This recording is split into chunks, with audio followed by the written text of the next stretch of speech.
Maintenant, quels sont les 4 constituants fondamentaux de l'éveil intérieur et comment est-ce qu'on peut optimiser le deuxième que je vais vous parler aujourd'hui? Donc, c'est Pierre-Étienne Bourget. Cette vidéo fait suite à la première. Donc, c'est la deuxième vidéo sur le thème de l'éveil intérieur. J'espère que vous avez euh, regardé la vidéo précédente, puisque, voilà, on a défini qu'est-ce qui était l'état d'éveil intérieur, la vigilance dans une bonne mesure. On a parlé de ça. On a parlé du fait que, selon mon expérience, tout le monde vit l'éveil intérieur avec les mêmes constituants fondamentaux. Ces constituants sont semblables, mais dans les manières de vivre cela intérieurement et extérieurement, cela peut revêtir une infinité de formes différentes. Donc ici, j'amène le propos un petit peu plus loin en partageant les constituants fondamentaux de celui-ci. Et c'est tout à fait simple. Dans la vidéo précédente, on a parlé de la vigilance. Les 3 autres constituants sont selon moi la volonté, l'état intérieur et l'énergie. Et donc voilà, cela donne vigilance, volonté, état et énergie. Ce qui est intéressant de concevoir avec ça, c'est que ces 4 constituants sont comme une chaîne, et comme toute chaîne, elle est aussi solide que son maillon le plus faible. Donc, nous avons nécessairement besoin de vigilance pour pouvoir maintenir bon niveau de volonté, hein, dans un bon état et avec une bonne énergie. Et c'est la même chose, on a absolument besoin de la volonté pour activer vigilance, état et énergie. On a besoin d'un bon état pour activer la vigilance, la volonté et l'énergie. On a besoin d'une bonne énergie pour pouvoir activer vigilance, volonté et état. On a besoin de ces 4 constituants-là. Et s'il y en a un qui fait défaut, bien, il faut tout simplement utiliser vigilance, donc conscience de l'élément spécifique, et faire ce qu'il faut faire pour le modifier. Donc, le deuxième constituant, c'est la volonté. Et celle-ci peut être... alors, c'est super intéressant parce que c'est pas comme si on est né avec une forte volonté ou une faible volonté ou une difficulté avec notre volonté. On peut faire l'ingénierie de notre volonté aussi. Et ici, je vais vous partager 2 constituants. Il y en a plusieurs, mais je vais vous partager 2 constituants faciles à vous remémorer et qui peuvent être rapidement utilisés pour que vous puissiez amplifier votre volonté. Donc, qu'est-ce que la volonté? On pourrait dire que la volonté, c'est une décision qui conduit au mouvement et à la formation d'effets spécifiques selon le niveau d'opération et l'intention qui s'y trouve. C'est la définition que je nous propose d'avoir concernant le sujet de la volonté. Donc, décision conduisant au mouvement. Est-ce que j'ai une volonté, oui ou non? Est-ce que je... Mouche dans l'œil. Bref, dans la forêt, on s'attrape plein de mouches. Mais c'est beau la forêt. Est-ce que je déploie ma volonté? Bon, ben d'accord. Est-ce que je crée un mouvement? Okay? Est-ce que je génère certains effets qui peuvent être visibles? Hein? Visibles à l'intérieur de moi ou visibles à l'extérieur de moi? Et où? Souvent les deux. Dans la mesure où on est capable d'agir vers l'extérieur, il n'y a pas souvent de raison que lorsque notre volonté est vraiment effective, on ne génère pas un mouvement et des effets vers l'extérieur selon le niveau d'opération qui est le nôtre et selon l'intention qui s'y trouve. Okay? Donc c'est ça la volonté, c'est pas plus compliqué que ça. À partir du moment qu'elle est déterminée, il y a eu au préalable une décision qui s'est effectuée dans la lignée d'une intention qu'on a choisi d'activer. Et cela crée un mouvement, cela crée des effets spécifiques selon là où on opère et comment est-ce qu'on dirige le tout. Okay? Volonté. Si on a une forte volonté, on peut donc créer d'autant plus de forts effets, de forts résultats.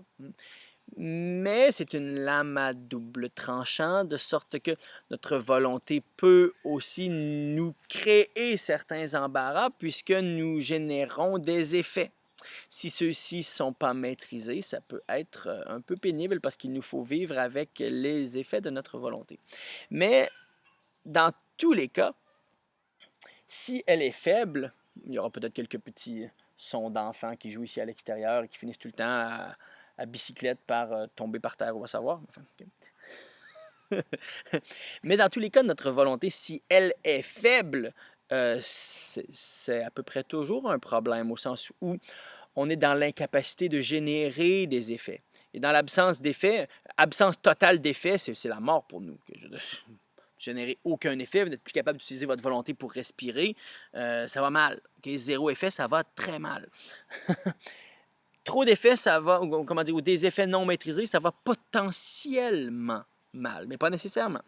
Donc, il vaut mieux avoir une bonne volonté et aussi simultanément bien utiliser notre vigilance sur celle-ci pour s'assurer que l'intention fondamentale qu'on veut activer avec la volonté soit bonne. Elle nous corresponde bien, elle soit pertinente, elle soit actuelle, etc. Okay? Maintenant, comment est-ce que vous pouvez augmenter votre volonté de sorte à augmenter les effets que vous pouvez générer? 2 facteurs. Avant de vous investir dans une situation, je vous invite à vous poser la question. OK. À quel niveau est-ce que, spontanément, je peux déployer mon intensité par rapport à ça? Okay? De la volonté, c'est de la volonté. Mais il y a, comment dire, divers niveaux d'intensité de celle-ci. Donc, si je me rends compte que mon niveau d'intensité n'est pas très élevé, et bien là, je peux décider de dire, OK, là, c'est pas très fort comme volonté, donc je ne générerai pas de très, très forts effets en dedans de moi ou autour de moi. Ce ne sera pas très persuasif, ce ne sera pas très influent, ça ne risque pas de mobiliser grand monde, ça risque de se sentir que c'est faible, ça risque d'être plus faible que d'autres constituants de l'environnement qui pourraient de facto naturellement dominer par rapport à ça. Ouf, c'est pas bon. C'est pas assez fort.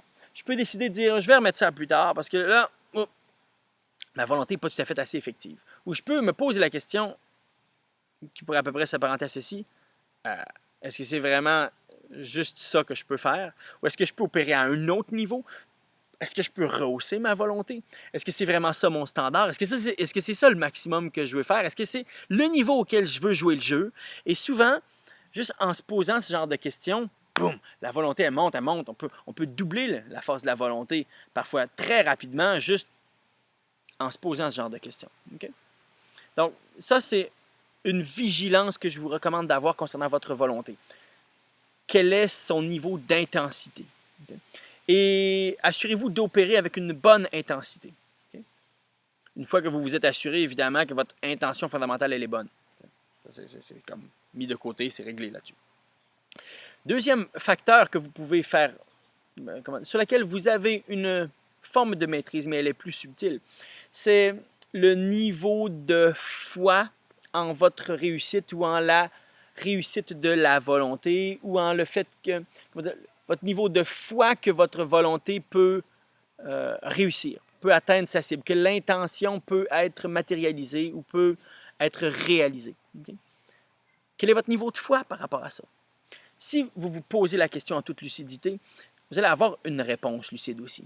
Et si vous vous rendez compte que, oups, j'ai pas vraiment foi que je vais réussir, j'ai pas vraiment foi que ça va réussir, j'ai pas vraiment foi que le résultat que je souhaite va être obtenu, oups, là,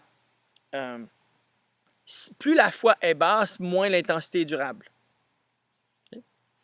Plus la foi est basse, moins l'intensité est durable et moins les effets vont être durables, plus ils vont être éphémères, plus ils vont être limités dans le temps. Okay? Parce que le mental se dit, ah ok, puisque j'ai pas foi que ça va vraiment réussir, j'ai donc foi que ça va pas réussir. Okay? Donc j'ai une foi, c'est un peu le mot-clé pour l'anticipation. Donc j'anticipe que, est-ce que j'anticipe que ça va réussir ou j'anticipe que ça ne va pas réussir? Et si on a un bon niveau de foi, c'est qu'on anticipe que ça ne va pas réussir, que ça va échouer. Donc le mental se dit, ah ok, toute énergie que j'envoie par rapport à ça, c'est de l'énergie gaspillée et je peux aller au-devant de préjudice parce que j'anticipe que ça ne va pas fonctionner. Donc je vais saboter le processus, je vais saboter la volonté, je vais faire naître des désirs contradictoires, conflictuels, je vais créer le contexte au fait que ça ne fonctionne pas, blablabla. Donc, bref, il va trouver la manière, en tout cas, il va travailler à faire en sorte que la volonté ne demeure pas effective, qu'on ne se mobilise pas dans le sens de ce pourquoi on a une anticipation basse.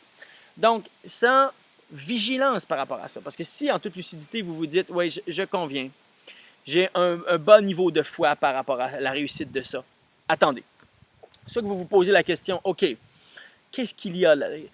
Qu'est-ce qui fait que j'ai un niveau de foi bas? » Vous allez avoir des réponses en vous posant ce genre de questions de manière lucide, de manière autoritaire. Si vous voulez avoir des réponses, mais vraiment avoir des réponses en donnant de vous, il faut que vous les posiez de manière autoritaire. Okay? Comme pourquoi est-ce que mon niveau de foi n'est pas élevé? Vous aurez peut-être dire wow, pourquoi? Okay? Pourquoi ça? Qu'est-ce que je dois penser, qu'est-ce que je dois croire de telle sorte que mon niveau de foi soit bas? Okay? Vous vous la posez avec autorité, vous allez avoir des réponses. Ensuite, vous pouvez vous poser la question, OK, est-ce que je choisis dorénavant de croire ça? Okay? Est-ce que je choisis dorénavant d'aller dans ce sens-là, de nourrir ça, ou est-ce que je choisis autre chose? Okay? Bref, c'est ma recommandation amicale.